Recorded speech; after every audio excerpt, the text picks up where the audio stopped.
Well, let's turn to the Treasury market for some news. Government recorded about 6.4% oversubscription of its Treasury bills target of 2.63 billion cedis, but at an increasing cost. According to figures from the Bank of Ghana, interest rates surged for the 8th consecutive week, raising concerns about the government's debt management strategy aimed at cutting Ghana's debt. Patrick Edemagama is head of trading at Republic Security. He joins us with more.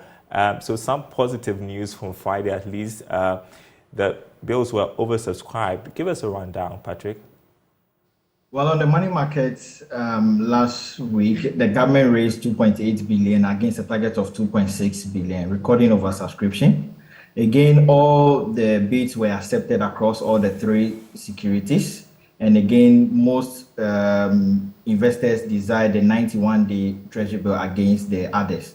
We saw 53% of the bids going for 91-day, and then 38% going for 182-day treasury bill, and then 9% going for 364-day bill.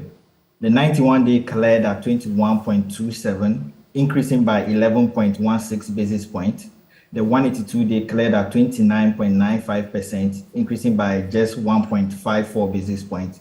However, we saw a dip in the 364-day bill that closed at 27.82%, decreasing by 19.71 basis points. And like I indicated in my intro to this story, interest rates continue to surge for the 8th consecutive week, and now there are concerns about government's debt management strategy.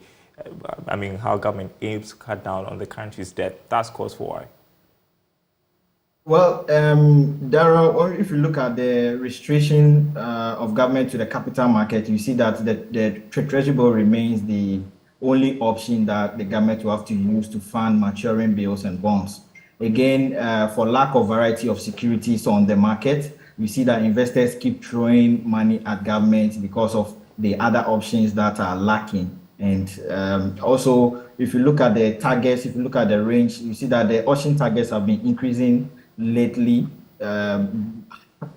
slightly higher than the requirement or the needs that the government have. This is also is simply because the government is trying to prepare for upcoming coupons in the future. We have the first coupons for the new bonds coming in August.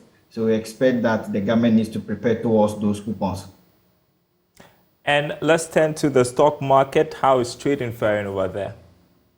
Well, in the stock market, we can see that last week we saw some gains in GGBL, MTN, and FanMilk.